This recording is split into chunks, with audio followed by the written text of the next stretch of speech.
Evangelho de João, capítulo de número 21, já foi lido aqui pelo nosso pastor João, xará aqui do evangelista.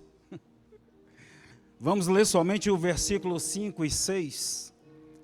Se você também quiser continuar com a sua Bíblia aberta, é de bom grado, nós vamos fazer referência a alguns pequenos trechos. Mas o versículo 5 diz assim: Disse-lhes, pois, Jesus: Filhos, tendes alguma coisa de comer? Responderam-lhe: Não. E ele lhes disse: Lançai a rede. Olha só. Lançai a rede à direita do barco, e achareis.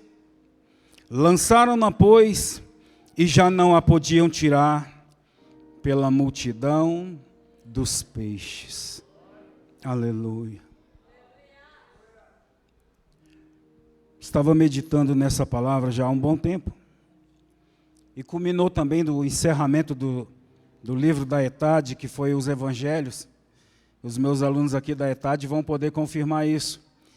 E eu falei que nesse trecho da passagem, do capítulo 21 do Evangelho de João, tinha uma mensagem muito poderosa. E eu gosto de chamar os alunos de pregador de plantão. Eu falo, cadê o pregador de plantão? Aqui já tem uma mensagem pronta, não é, pastor Alexandre? Pastor Fábio, que está ali, pastor Josivaldo. É interessante isso, porque quando a gente começa a analisar o texto com calma, você percebe a mão de Deus agindo. Deus age na minha e também na sua vida.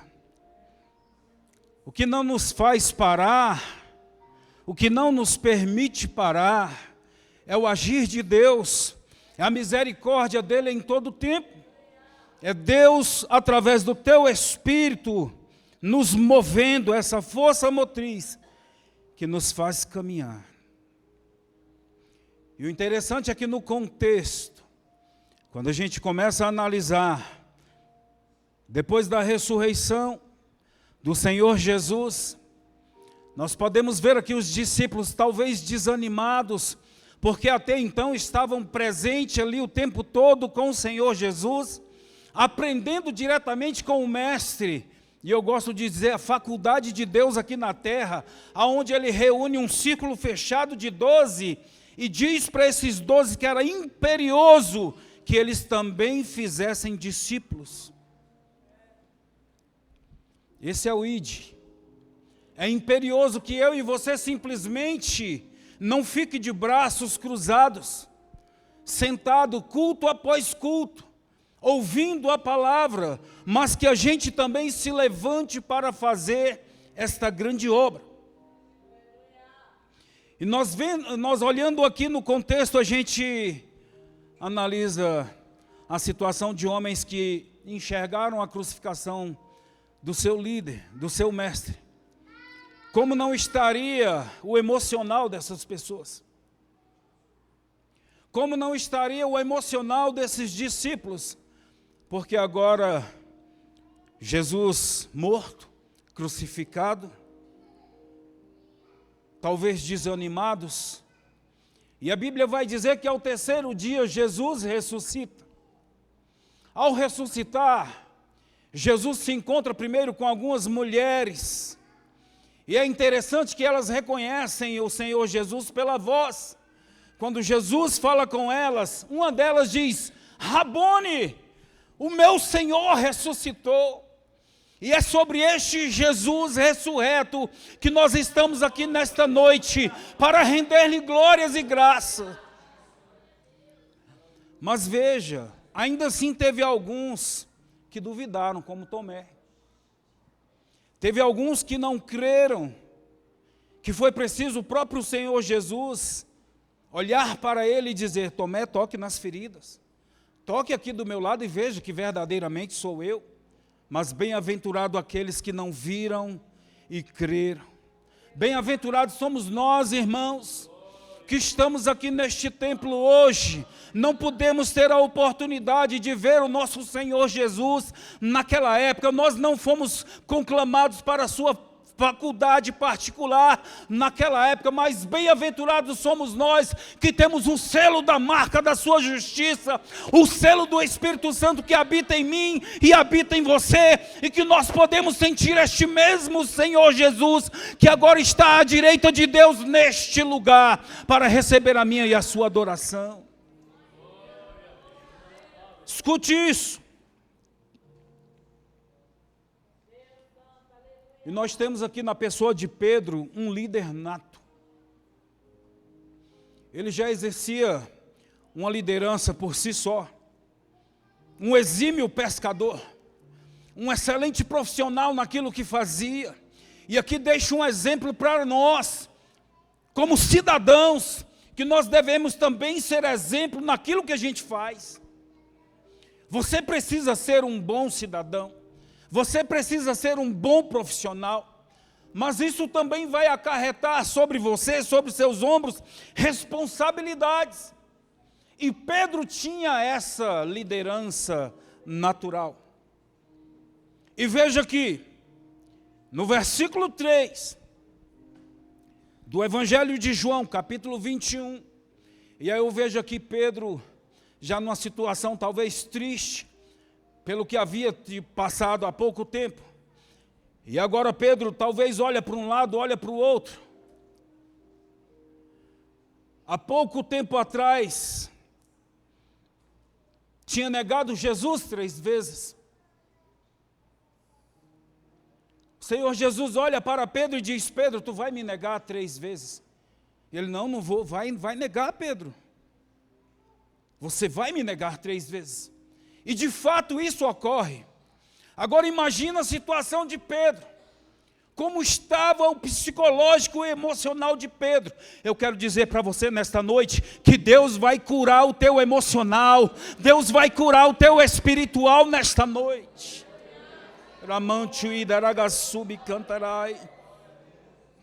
Olha só, versículo 3. Disse-lhe Simão Pedro: vou pescar. Vou fazer aquilo que eu sei.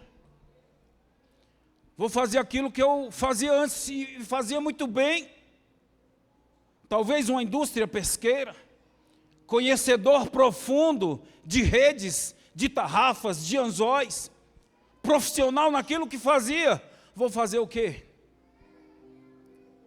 A faculdade fechou. O mestre foi embora, não está mais conosco. Ele me falou que eu ia negá-lo. E de fato eu o fiz. Emocional. Olha como nós somos falhos, queridos. Se não é a misericórdia e a graça do Senhor na minha e na sua vida. Misericórdia e graça. Misericórdia e graça.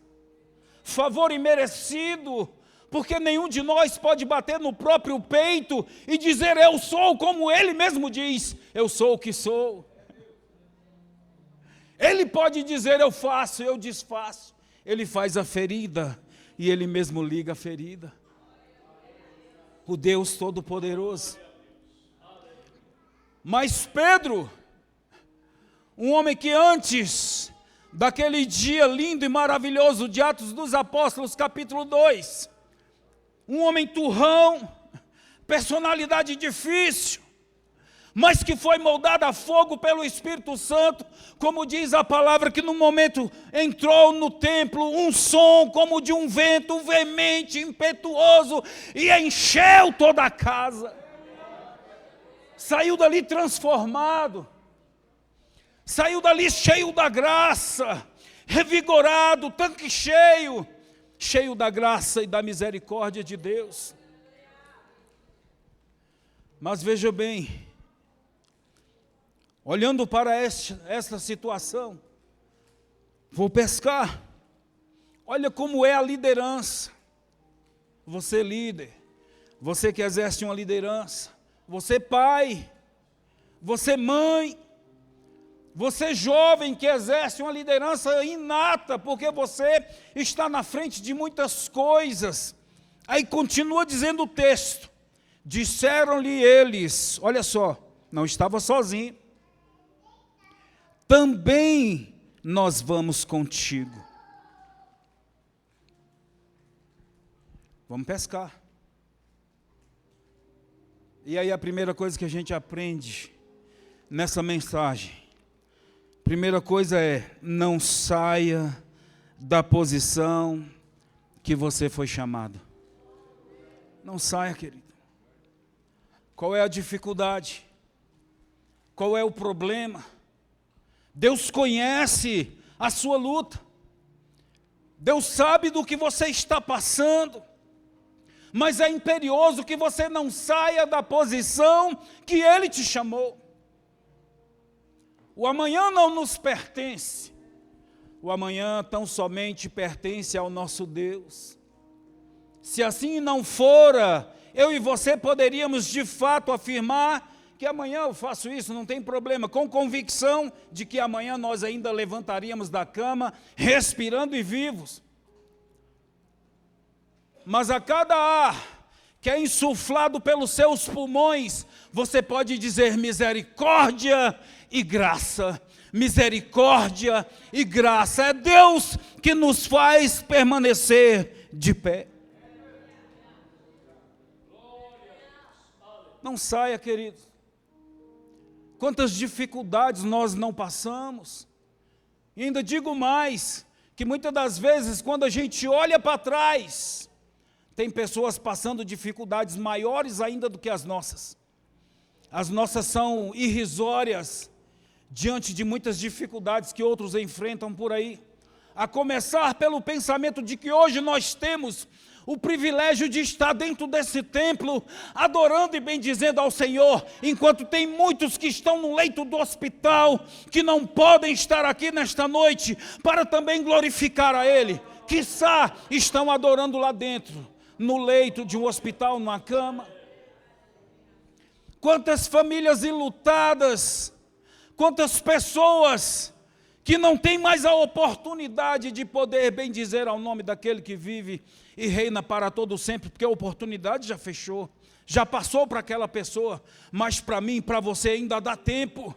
Para mim e para você ainda estamos no momento da graça. Não saia da posição que Deus te chamou. Se você acha que está fraco, clame ao Senhor da seara. É Ele que nos fortalece. E o que eu acho mais interessante é que uma oração humilde na presença de Deus, com certeza, vai mover o coração dele ao seu favor. Não estou aqui falando daquelas orações, se é que me entende, com palavras difíceis, não. Deus me ajuda. Eu sou falho, eu sou pequeno, eu sou pecador. Imagina Pedro, eu estou imaginando isso, pastores. Pedro, depois de ter negado Jesus 3 vezes, como é que não estava a mente dele arrazoando consigo mesmo? Eita, eu de fato neguei o meu Senhor 3 vezes, de acordo com o que ele disse. Talvez um sentimento de derrota, talvez querendo entrar em Pedro uma depressão. Pedro tinha uma profissão, voltou a fazer aquilo que fazia. Muitos talvez não tenham uma profissão, não tenham o que fazer, ficam perdidos, sem saber para onde ir. Mas isso é fácil. Para onde ir? Eu acho interessante, né, que quando aquele texto que no próprio Evangelho de João, quando o discípulo chega para Jesus e diz assim: para quem iremos nós? Para quem, não é para onde? Como aquele hino que tem por aí que o povo canta, fala para onde iremos nós? Está errado. O texto diz: para quem? Se só tu tens a palavra de vida eterna. É só Jesus que pode acalentar o seu coração. É só Jesus que pode te levantar e te pôr de pé. É Jesus que trata da sua ansiedade. É Jesus que trata da sua depressão. Deposite nas mãos deles todos os seus anseios, porque eu tenho certeza absoluta que Deus vai tratar contigo. O que é preciso fazer, pastor? Não saia da posição que você foi chamada. Ei, Jesus. Interessante é que ainda aqui continuando no versículo 3, parte B vai dizer assim: foram e subiram logo para o barco, e naquela noite nada apanharam. Nada.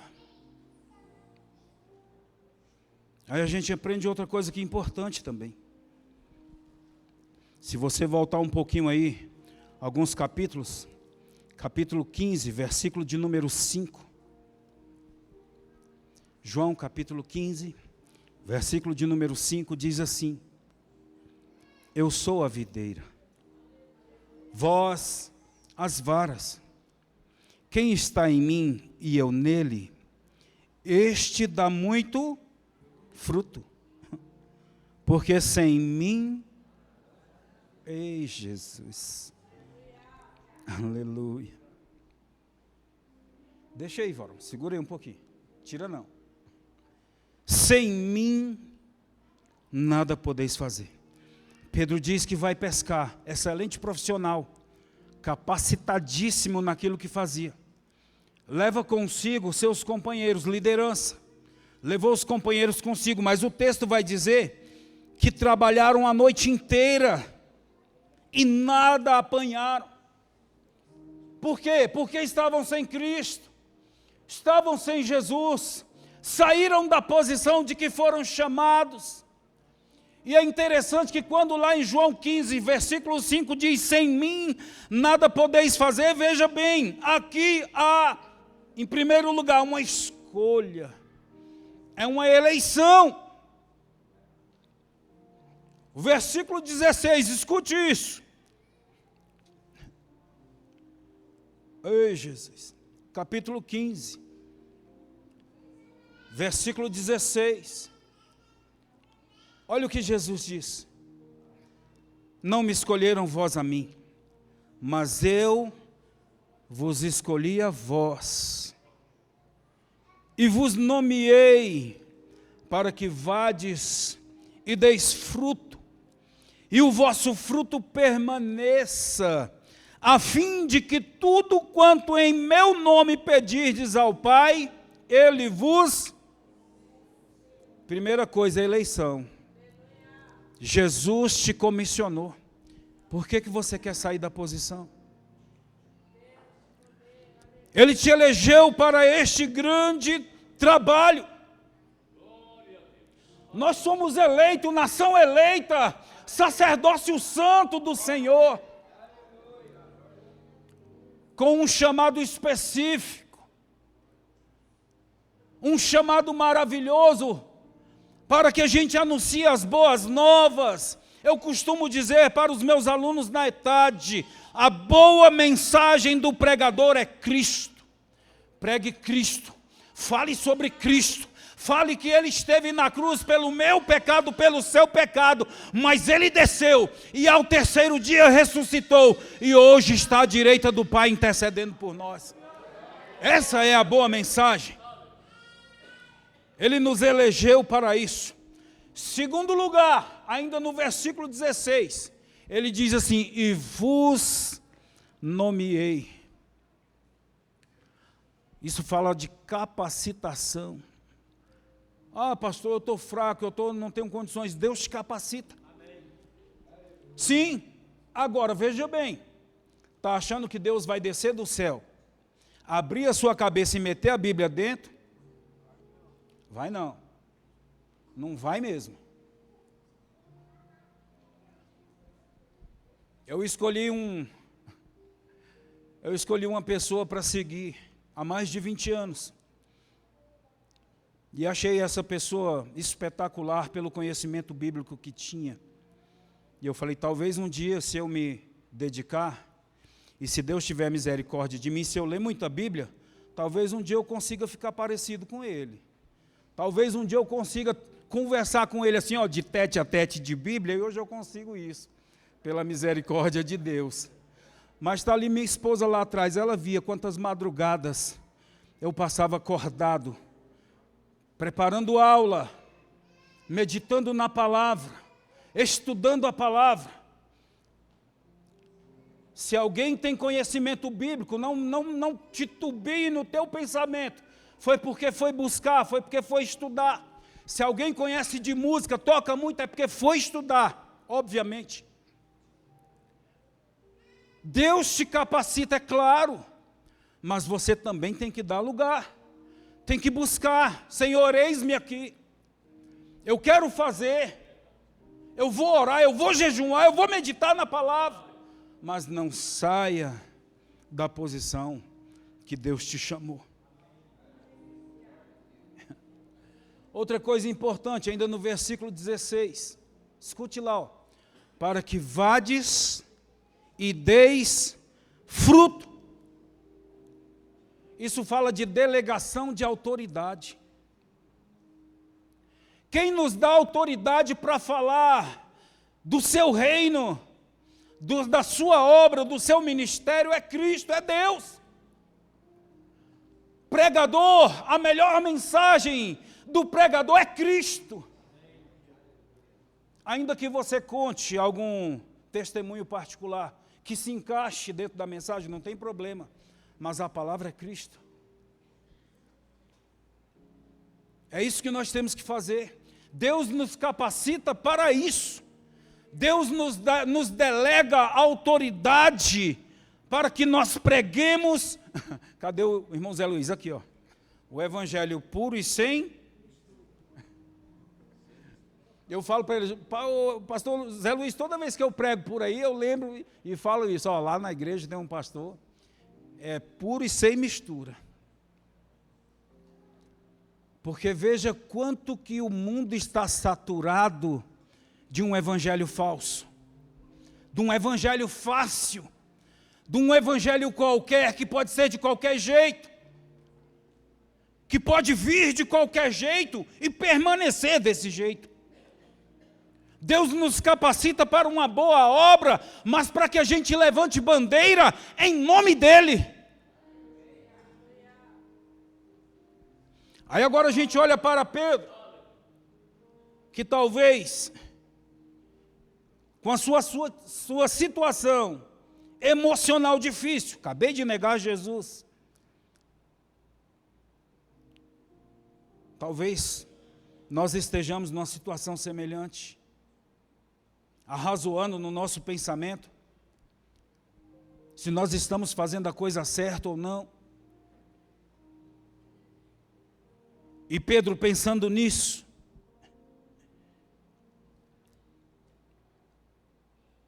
e aí chega no versículo 4, escute isso, capítulo 21, versículo de número 4. Segunda coisa que a gente aprende aqui, muito importante. E sendo já amanhã, Jesus se apresentou na praia, mas os discípulos não conheceram. Olha a profundidade disso, irmão.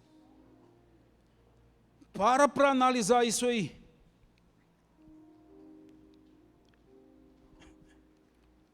Como é que é isso? Não reconhecer o Cristo. Como é que é isso? Não reconhecer o evangelho puro e sem mistura. Que vão em vento de doutrina, qualquer coisa que fala por aí, aí já quer agregar nas sagradas escrituras. Segunda coisa que nós aprendemos, que para ser pescador de almas, temos que reconhecer o nosso Senhor e Salvador Jesus e obedecer. Jesus te chamou para uma grande obra, Você reconhece Jesus? E eu passei essa aula do livro de Evangelho todinha falando com os alunos. Quem é Jesus para você? Quem é Jesus para você? Do início da aula até o final, pastor, dos Evangelhos. Quem é Jesus para você? Você precisa saber identificar quem é o seu mestre. Você precisa saber reconhecer quem é o seu líder. Como eu falei antes, daquelas mulheres que foram até o túmulo de Jesus, ouviram a voz do Senhor e reconheceram pela voz. Quem é Jesus para você, meu irmão, minha irmã? Para que você seja um pescador de almas, você precisa reconhecer Jesus. Qual é o seu chamado neste ministério? Porque nem todos vão ser chamados para pastores. Isso é fato. Nem todos serão músicos, isso é fato. Mas quem está disposto para levantar as suas mãos e dizer, eis-me aqui, envia-me a mim. Ele te elege, Ele te capacita e Ele te dá autoridade. Ele te elege, Ele te capacita e Ele te dá autoridade. Agora, descruze os braços e continue na jornada. Jesus, o que eu preciso fazer? Me ensina por onde eu devo ir? Como é que eu devo fazer? E reconhecer a voz do nosso Senhor na minha e na sua vida. E a liderança que Pedro exercia sobre aquele grupo era tamanha que não titubearam duas vezes. Vou pescar. Pastor Josivaldo, olha que interessante. Já falamos sobre isso, né? Obreiros, aqui é uma coisa minha, particular. Pastor Jean falando. Coisa mais importante é trocar figurinha. Conversem uns com os outros. Já pregou em tal tema? Já. O que tu abordou? Isso é fantástico. Sabe por quê?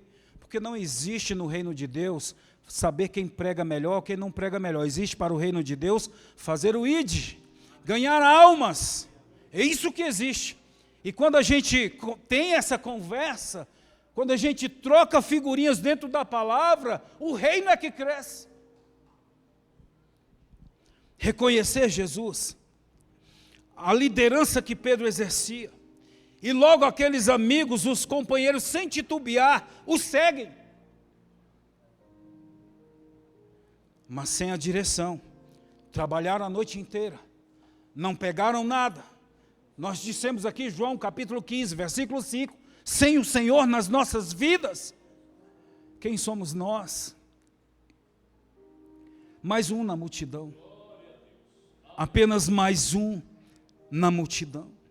E isso é ruim, queridos, porque como eu costumo dizer, os ladrões da glória de Deus vão receber o seu galardão, quiçá aqui na terra, mas aqueles que mandam glória para cima, Deus recebe como cheiro suave as tuas narinas e manda graça para baixo. Quando você glorifica o nome do Senhor, Deus te dá graça.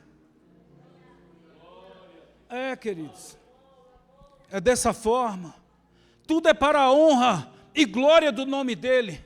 Se você canta, se você prega, se você ora, se Deus te usa em milagres de maravilhas, tudo isso é para a glória do nosso Senhor, dando capacidade, e a gente buscando, pagando preço.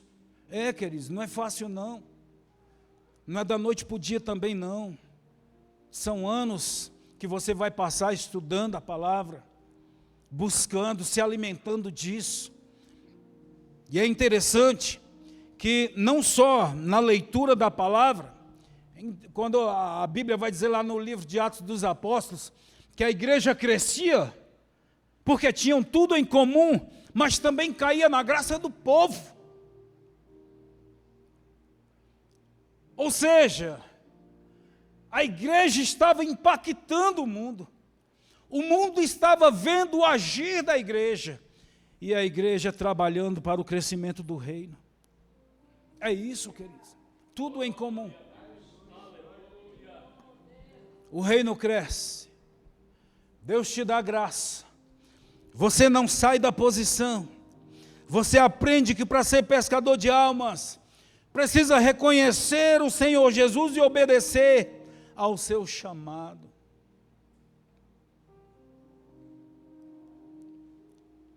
Terceira coisa que nós aprendemos, e essa é formidável.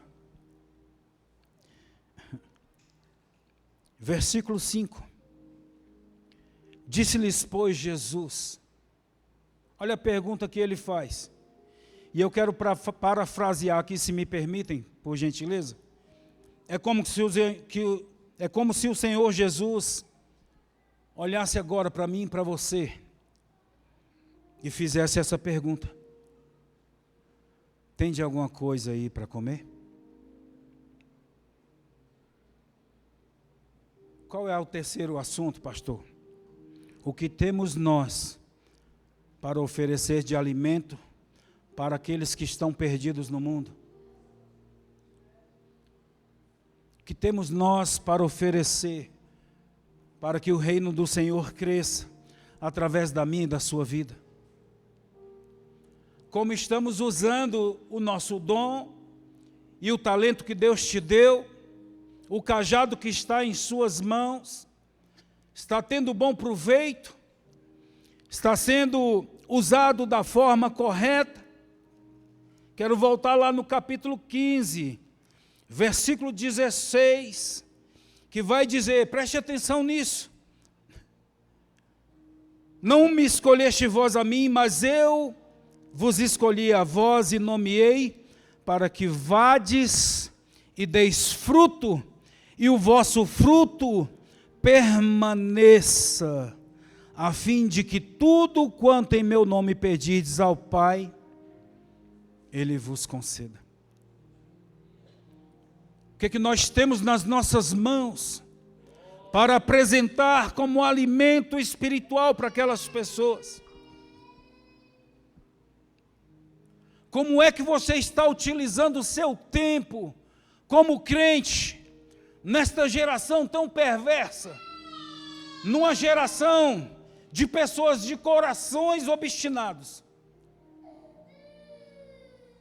Obviamente que você não vai passar 24 horas por dia também pregando, não, mas nas oportunidades que você tem, ou nas oportunidades que você procura, que tipo de alimento você tem oferecido àqueles que têm fome, àqueles que têm sede? Será que está apresentando de fato o pão da vida? Como foi lido aqui, eu sou o pão da vida que desceu do céu. É este Jesus que devemos ensinar, é este Jesus que nós devemos falar em todo o tempo, a tempo e fora de tempo. Jesus é o caminho, a verdade e a vida. Pregue isso.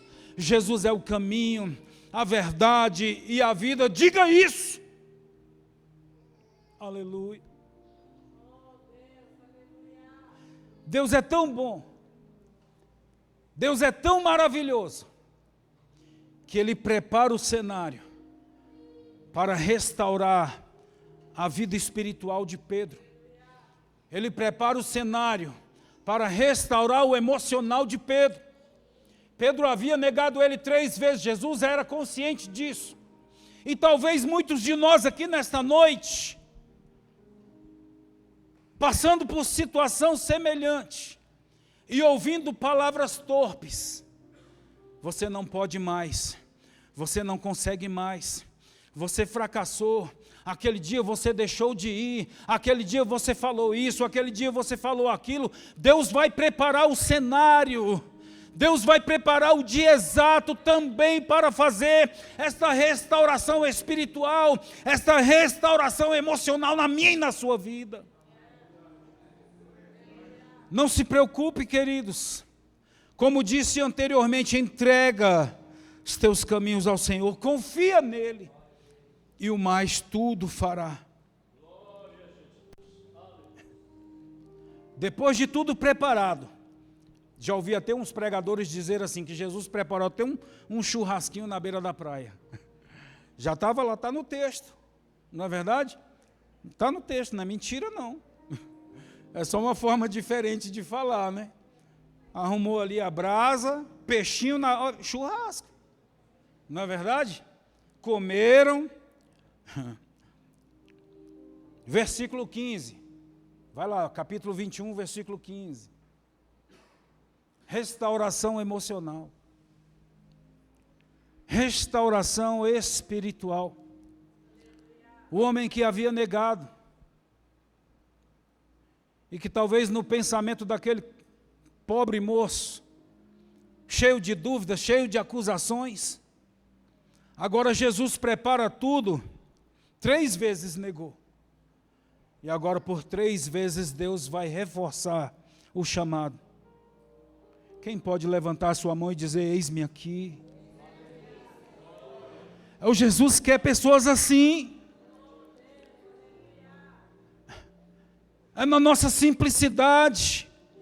Ele conhece as nossas fraquezas, mas Ele quer pessoas dispostas, porque é Ele que vai dar ousadia, é Ele que vai curar, é Ele que vai tratar. E ainda fala com a identidade. Simão, filho de Jonas. Eu te conheço, Simão. Te conheço, Pedro. Eu sei quem você é. Fique tranquilo. Eu vim aqui neste dia para te curar. Você me ama? Olha que profundo isso. Jesus está te perguntando nesta noite, meu irmão, minha irmã. Você ama Jesus? Quem é Jesus para você? O que significa o Filho de Deus na sua vida? Aqui para Pedro ele perguntou 3 vezes, mas quantas vezes ele precisa perguntar para você? Você ama Ele? Você ama Jesus? Igreja do Senhor, você ama o Filho de Deus? Apacente as suas ovelhas. As ovelhas são do Senhor, as almas pertencem a Ele. Ele vai te dar capacidade, Ele vai te curar, Ele vai te delegar autoridade, mas não saia da posição que o Senhor te chamou. Eu vou mais profundo ainda. Deus te dá autoridade nesta noite para você repreender a voz do inimigo. Deus te dá autoridade nesta noite para você repreender a voz daquele que se levanta contra a tua vida, contra o teu ministério, contra o teu chamado, porque maior é aquele que está em nós do que aquele que está no mundo. Aleluia. Segunda vez.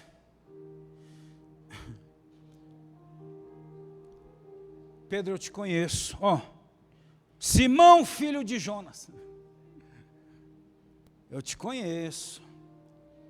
Eu sei do que você está pensando, mas sei do seu potencial. Conheço sua capacidade. Se vocês permanecerem firmes, ficai em Jerusalém. Permaneçam em Jerusalém até que do alto sejam revestidos da autoridade de Deus. Tu me ama? Sim, Senhor.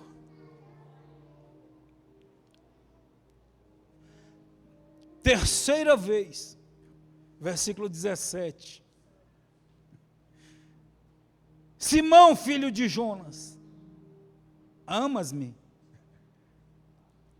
E é interessante que o texto vai dizer o seguinte: Simão entristeceu-se.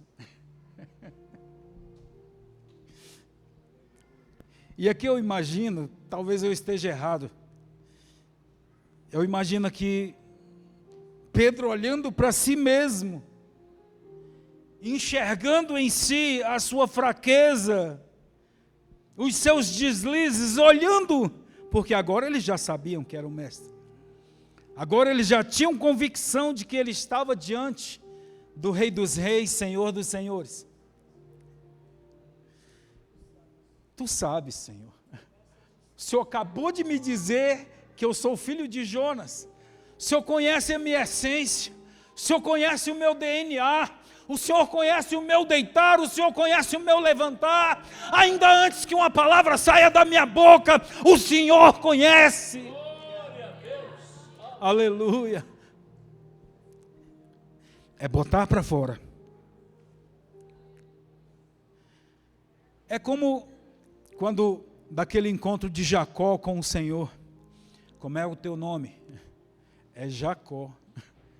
Eu preciso ouvir da sua boca quem é você. Entende isso? Entende isso? Quem é você? Jacó. A partir de hoje, cura, transformação, delegação de autoridade. Sim, Senhor. Tu sabes que te amo. O Senhor me conhece. O Senhor sabe de tudo. Disse-lhe Jesus: apacenta as minhas ovelhas.